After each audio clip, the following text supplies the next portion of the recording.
It's my special privilege this morning. This is Gift of Life Sunday. The topic of this morning's message is Donor Sabbath. And here we have with us Jim and Pam Gleason. They have been with us before, and they have shared much of their story with us. But as Paul Harvey would say, there's the rest of the story. And Jim and Pam are going to tell us more about the rest of their story. Just want to talk about them a little bit. I shared earlier at our 8 o'clock service. Pam continues to be our primary adult Sunday school teacher. And I say that Pam is the dean of our Sunday school. And just on a few Sundays, we're going to be, for Advent, we're going to be studying the purpose of Christmas in our 3 themes in Sunday school as well as in worship. The purpose of Christmas, 3 themes: celebration, salvation, and reconciliation. We're going to get right into it and have at it. The first 3 Sundays of Advent, and that's going to be quick because next Sunday it's Thanksgiving Sunday, Homecoming Sunday, and then right after that it's Advent. Tracy, church secretary, gave me the count so many days till Christmas. I forget what it is already, but it's getting closer. And Jim Gleason and also Pam, I don't want to steal their thunder. Pam is just very involved in many ways with organ donation. Well, she can tell you about that. And then Jim Gleason, and again, I've traveled with Jim, and I want to tell you, when the last couple times when Jim and Pam shared, I confessed to them. I said, I've traveled across the country in my ministry as a pastor, and I've traveled across the country and not heard the quality of speakers that I hear in you when you come and share. And amen. We're about to be very blessed. Also, just want to share particularly one thing about Jim. That Jim is in an election right now. Very shortly, he's going to be running for vice president of UNOS, which is the United Network of Organ Sharing. It is a national organization that I believe is the primary organization for organ procurement in the country. And if Jim is elected, by the way, you're vice president for a year, and then you're president-elect, you become president. And if this happens, and I believe that in the Lord, there's a very good, this is a wonderful opportunity. If that happens, Jim Gleason will be the first patient organ receiver to ever be president of that organization. So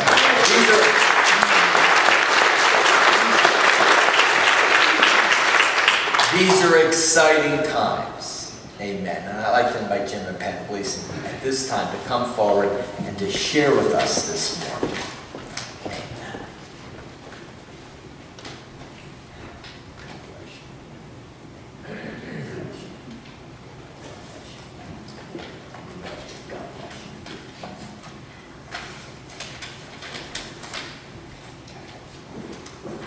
Just to refresh what we said before, this is Donor Sabbath, dedicated each year to have testimony from donor families and recipients to the members of House of Worship all around the nation.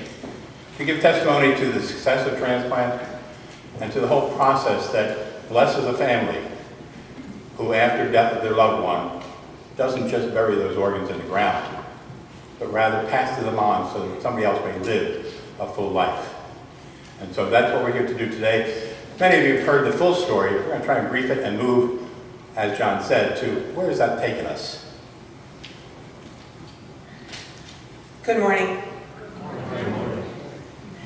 So John chapter 15, verses 12 and 13 says, "My command is this, love each other as I have loved you. Greater love has no one than this, to lay down one's life for one's friends." And so when you think about organ and tissue donation, when someone passes and becomes a donor, their love and their life is passed on to another. And so for me, I know that God has predestined each one of my steps from before I was born until today. And so briefly I share with you that I lived in a normal household. I had a father that worked, a mom who was the stay-at-home mom who worked really hard in the house, and I have 2 siblings. And then I went off to college, and halfway through that I decided it would be better to get married, and so I did, and I started working, and then a couple years later, I got pregnant for my daughter. And that's when my journey started to change, because when I was 6 months pregnant for my daughter, I worked in the supermarkets and I was involved in an armed robbery, and I got the ricochet from the bullet in my rib and taken to the hospital and had 17 stitches right here just above where I was carrying my daughter. And so I clearly remember that day saying, God, this is all part of your plan. I don't know what it is, but it's part of your plan. And she was a healthy baby, fortunately. And then I had 3 miscarriages and 1 stillbirth after that. And then I became pregnant for my son.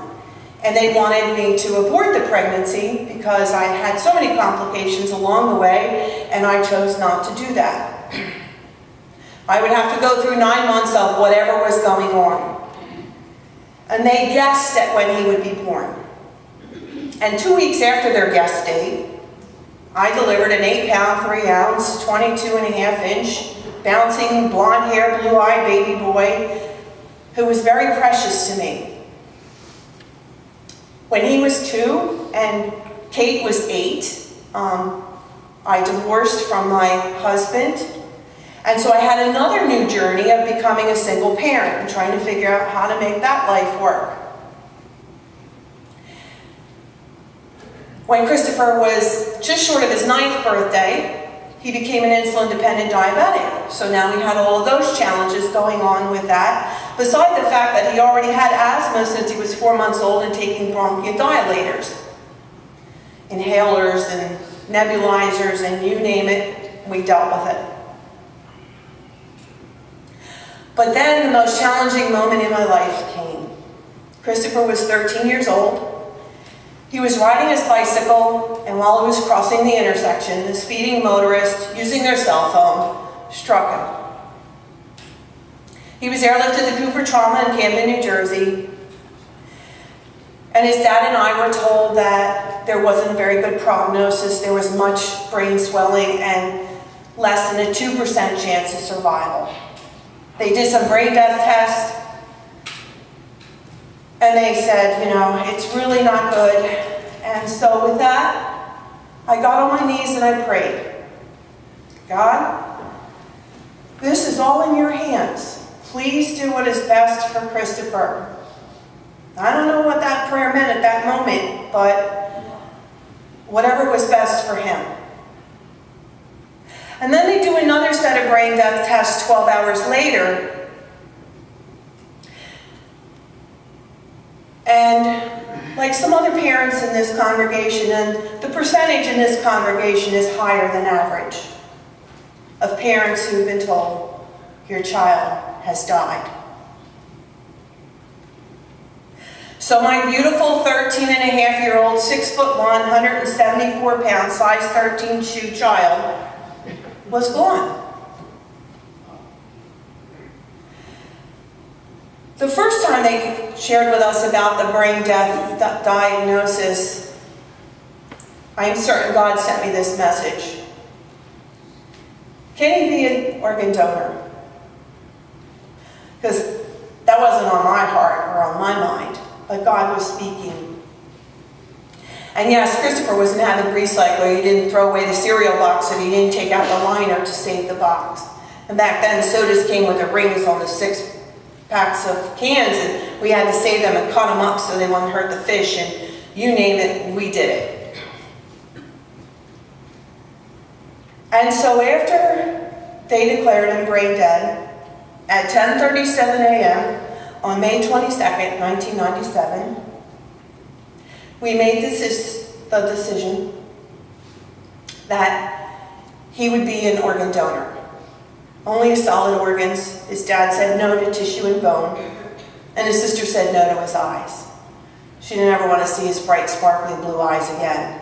But please understand, that's not the way it works. It's just a clear film that they take off of your eyes. Maybe they told us that, but when you're in that kind of trauma, you don't remember everything that's being said to you.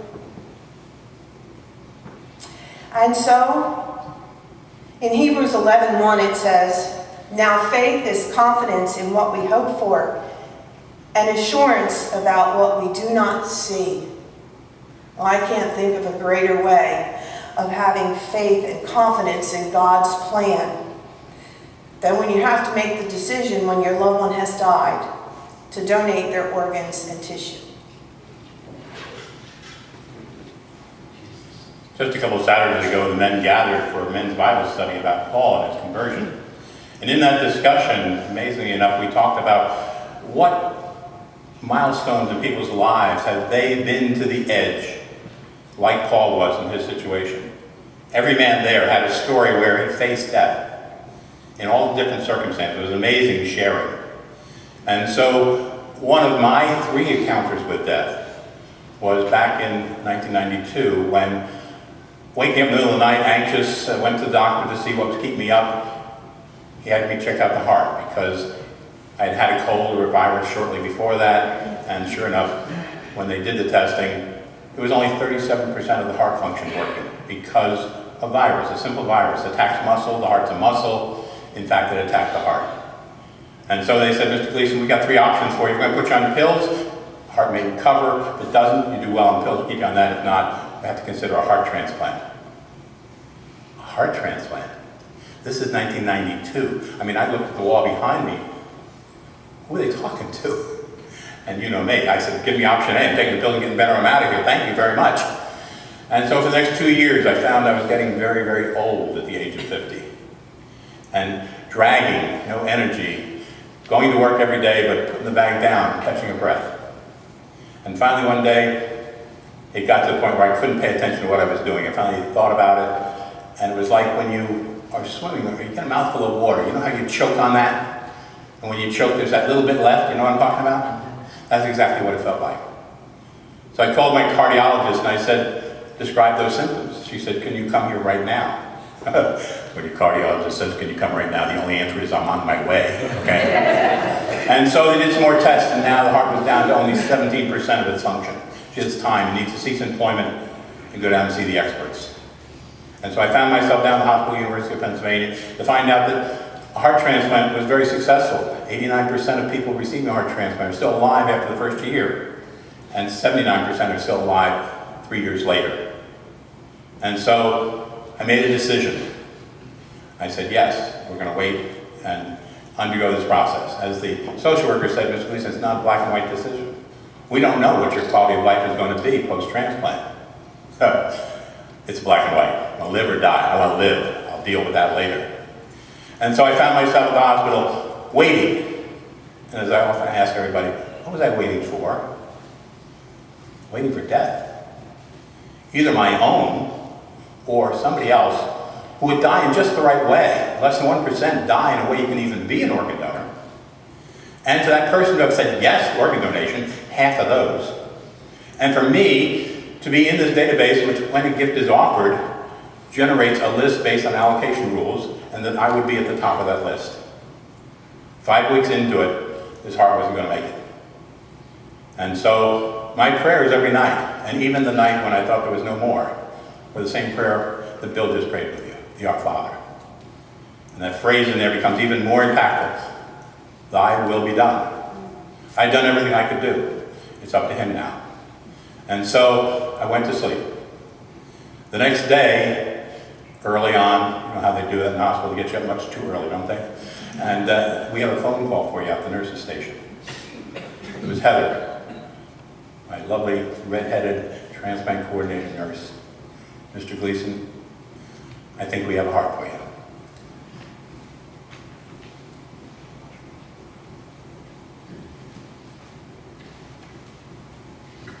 And so we put our faith in God's hands, and that's where it belongs. And for me, the beginning of my new journey after Christopher died was really difficult.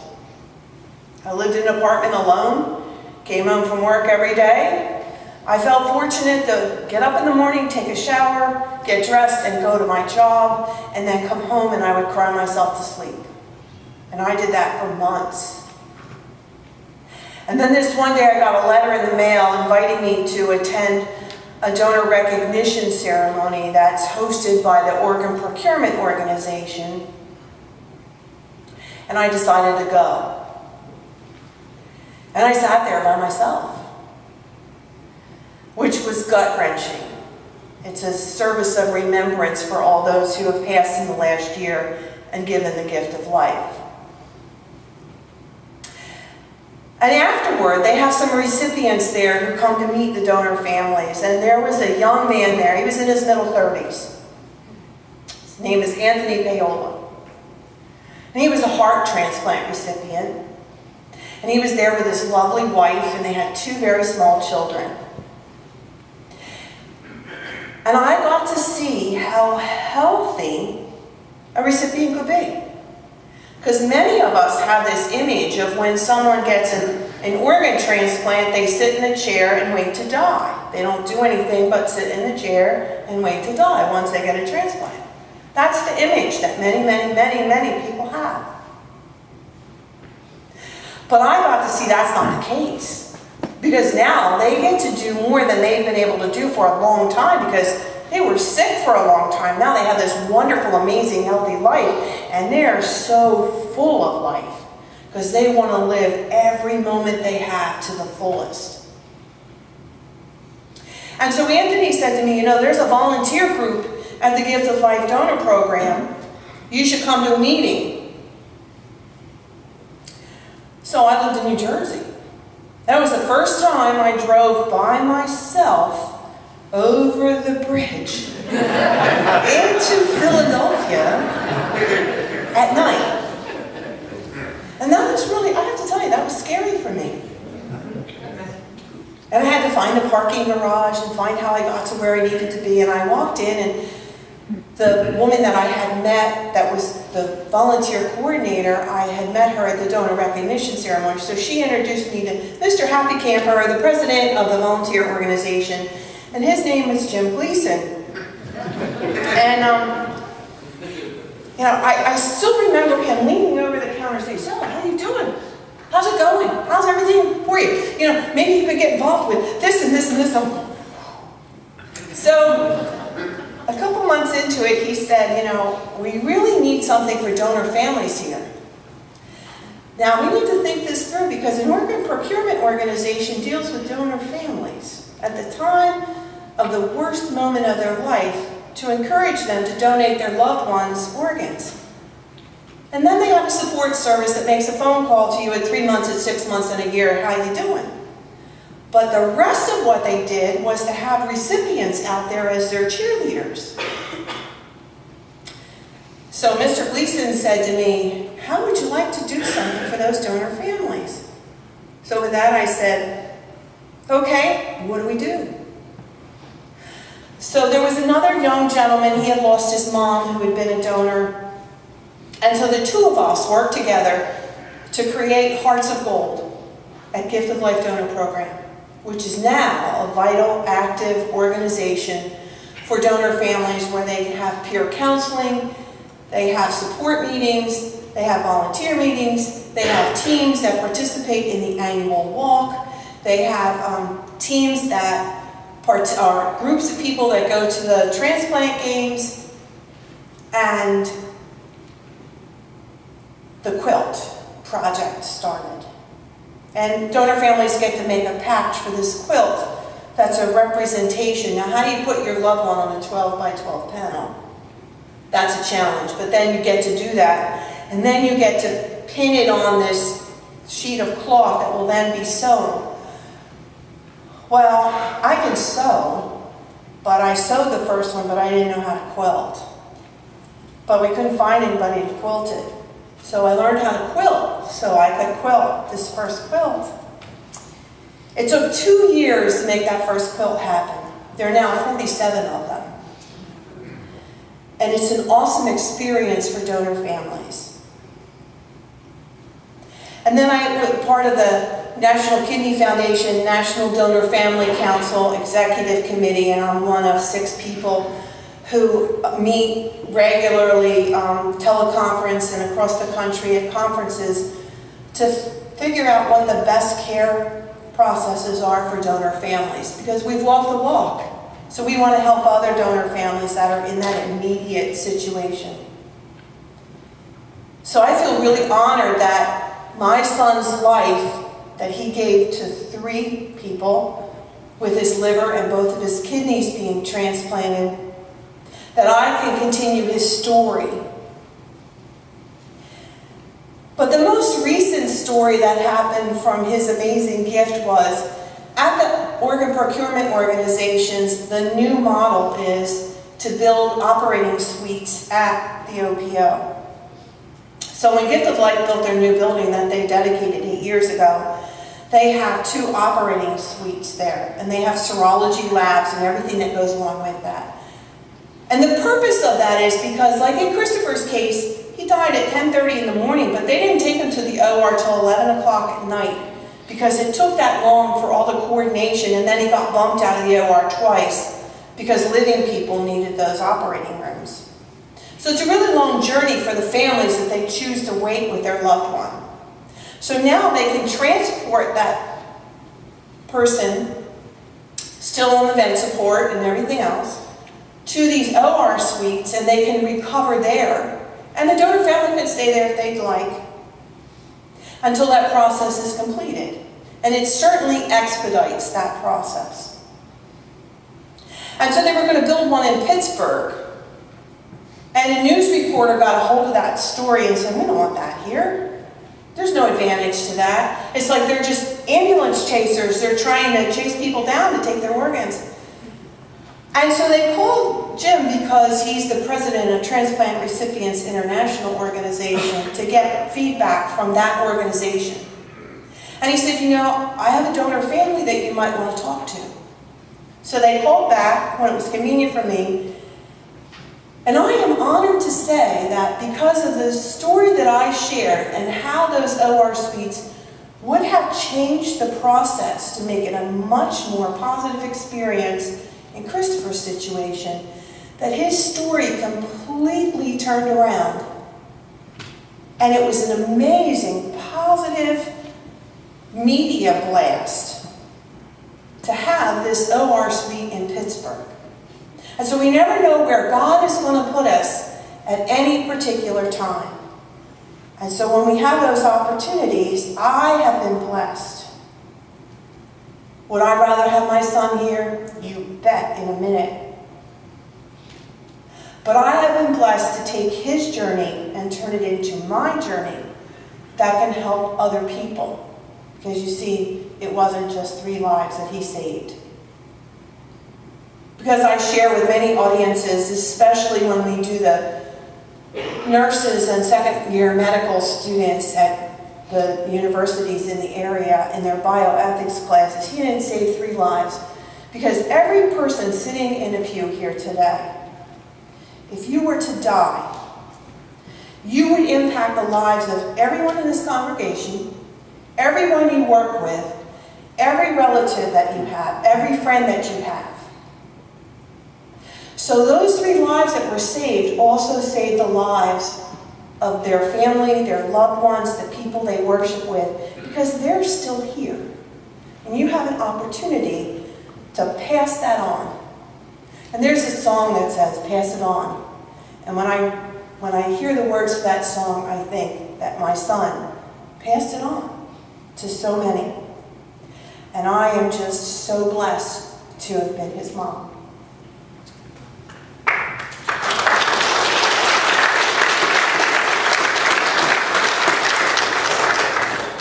One thing I need to share with you from that experience of not knowing if there was a tomorrow, praying for my miracle.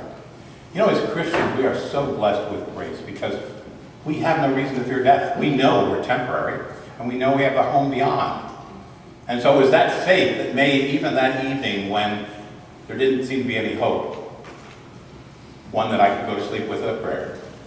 And so the next morning things started moving after Heather called, and by early afternoon I was taken down to the OR and went to sleep.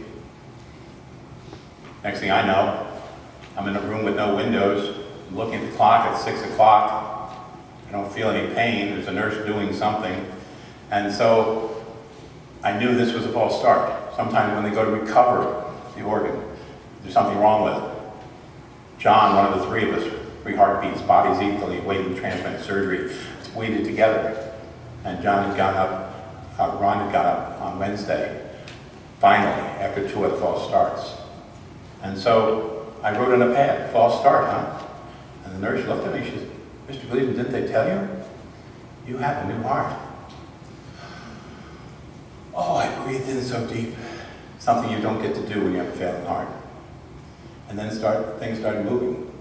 Right? Doctors came in a little while later, how you doing? Fine, how's the pain? Don't have any. Well, when anesthesia wears off, you will. And they come back later on around noontime, how you feeling? Still no pain. Think you can sit up? Yeah, I can sit up. If you'll help me. Want to try and walk? Okay. Walking across the room. Wow, within 24 hours of having a heart replaced. It was 6 o'clock the next morning when I woke up. And I was concerned because the operation was so long that 6 o'clock they hadn't had time to do it with no pain. In fact, it all had been done. 7 days later, I left that hospital and been moving ever since. And so, how life has been changed with that. I mean, God tells us in the Bible, Ezekiel, put all your rebellion behind you and get for yourselves a new heart and a new spirit. For why should you die, O people of Israel? I don't want you to die, says the sovereign Lord. Turn back and live. And really, that's what I found here in this church too, that spirit. And so the years have gone by, and I can still recall the year before the transplant, going out to Chicago for my daughter's graduation there. She would get her master's degree. And we climbed 3 flights of stairs up to their apartment before we go to the graduation. I was so exhausted, I laid down, went to sleep. They went off to graduation. They came back later. I missed it. Got an early flight back. That's how bad it was. A year after, we got to go back to Chicago again, sitting in a pew looking at my first grandchild, Carol. I cried. I almost missed that. Carol just went off to college in September. I think I may have shared that before. And so life has gone on for these past 20 years, where I now have 7 grandchildren that we celebrate every day. We celebrate life every day. And while Pam's story, there's always another side to it a little bit. She was introduced to me down at that volunteer organization. And from the moment I saw her, there was something. I couldn't tell you what it was, but you know when your soulmate comes into the room? That's what it was. And so we became good friends. And eventually I gave this donated heart back to a donor mom. And we got married in 2005, and shortly after that discovered your church. Going to the Yellow Pages, starting with A, looking for a church. There's Asbury. I don't know who paid for that ad, but it was worth it. And as so many say when they walk out of this church, their first visit here, I just felt like I was home. And both of us looked at each other and said, we're home. And we've been home with you since. And life has gone on in so many beautiful ways. As I shared with the children, we placed a stony heart with an emotional one that's feeling and lives every day to the fullest. And that's what we do. There's another aspect of this story. There's a gentleman who's over in Brooklyn, New York, celebrating his 38th birthday. His name is Roberto Cuevas. And he was at the wrong place at the wrong time. Got attacked on the street, beaten about the head with a baseball bat. Ended up in a coma. Now, you're not dead if you're in a coma, there's a chance. After 8 days, his brain stopped. He was declared dead. His older brother, Gilberto, helped his brothers and sisters make a decision. These were the days before the registries, and he hadn't declared himself to be an organ donor. And so they made the decision for him. And Roberto's heart ended up coming over here to Philadelphia. And as I say to many in the group, so where's his heart today? Roberto is dead. Was his heart dead? Medically, I don't know if you can say an organ is dead or alive. If it was dead, I wouldn't be here sharing the story. And so Roberto It's part of God's plan that brought us here today to share this story, to encourage you to say yes to organ donation. Don't just bury it in the ground. You've got great hearts.